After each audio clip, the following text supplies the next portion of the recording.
Corona के चलते सारा विश्व प्रभावित रहा। अब आहिस्ता आहिस्ता कोरोना का प्रकोप थोड़ा कम हो रहा है। अर्थव्यवस्था भी धीमी रफ्तार से वापस पटरी पर लौट रही है। कोरोना को लेकर जो खौफ पहले लोगों में था, वह खौफ अब नजर नहीं आ रहा है। कोरोना नियम जिन्हें पहले बड़ी गंभीरता से नागरिक अपने जीवन में अपना रहे थे, वह खौफ अब उनके दिलों से निकलने लगा है। जनजीवन पहले की तरह सामान्य होने लगा है। ऐसे में कोरोना की लहर फिर से आ सकती है और ये पहले की तरह ही घातक हो सकता है, ये स्वास्थ्य विभाग का मानना है।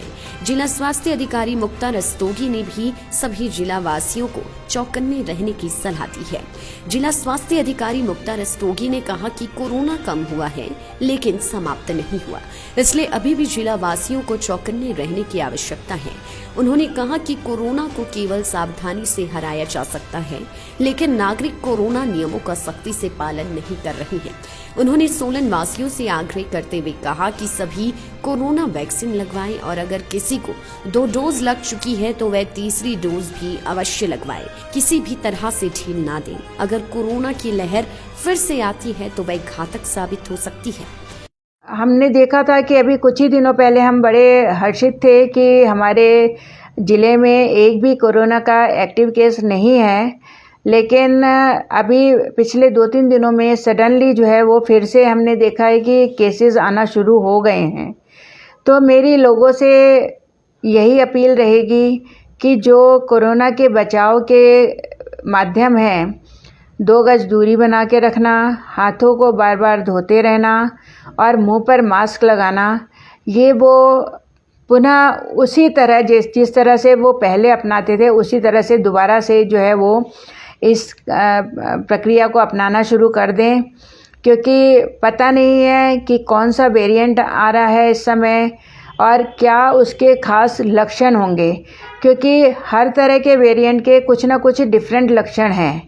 तो अभी जैसे कि आपको मालूम है कि ओमिक्रॉन वेरिएंट भी आया है, ओमिक्रॉन डेल्टा वेरिएंट भी है, डेल्टा क्रॉन वेरिएंट भी आ गया है। तो डिफरेंट वेरिएंट के डिफरेंट सिम्टम्स हैं।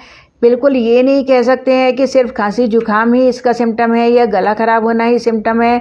कई लोगों में जो है वो सिर दर्द, पूरा शरीर टूटता है, बुखार रहता है और डायरिया, वॉमिटिंग भी लोगों में इसके लक्षण दिख रहे हैं।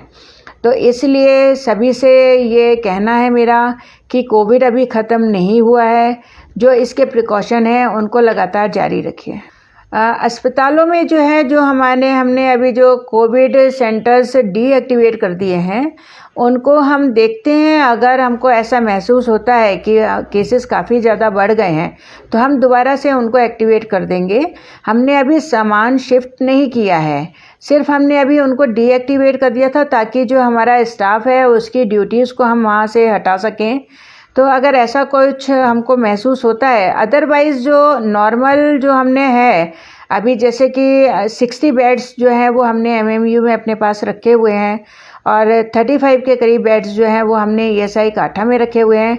और जो हमारे बाकी के जो हॉस्पिटल्स हैं उनमें हमारे आइसोलेशन वार्ड अभी भी एक्टिव हैं। तो ऐसा नहीं है कि सडनली हमको किसी एकदम से दिक्कत होगी, लेकिन हम देखेंगे कि जैसे ही हमारे केसेस बढ़ने शुरू हो गए हैं और हमको आवश्यकता होगी तो हम दोबारा से अपने कोविड सेंटर्स को एक्टिवेट कर दें। लाइव टाइम्स टीवी के लिए सोलन ब्यूरो की रिपोर्ट। मंडी लोकसभा के मुद्दों पर कांग्रेस, भाजपा और आपके बीच बड़ी बहस। दिनांक 25 अप्रैल साढ़े 4 बजे से। स्थान शेरी मंच मंडी। लाइव प्रसारण फेसबुक, यूट्यूब और ट्विटर पर एक साथ, जहां जनता का पक्ष रखेंगे मनोज ठाकुर और मुकुल देव वृक्षपति। डिबेट के बीच ऑनलाइन वोटिंग और जनता को सवाल पूछने का मौका। ज्यादा जानकारी के लिए संपर्क करें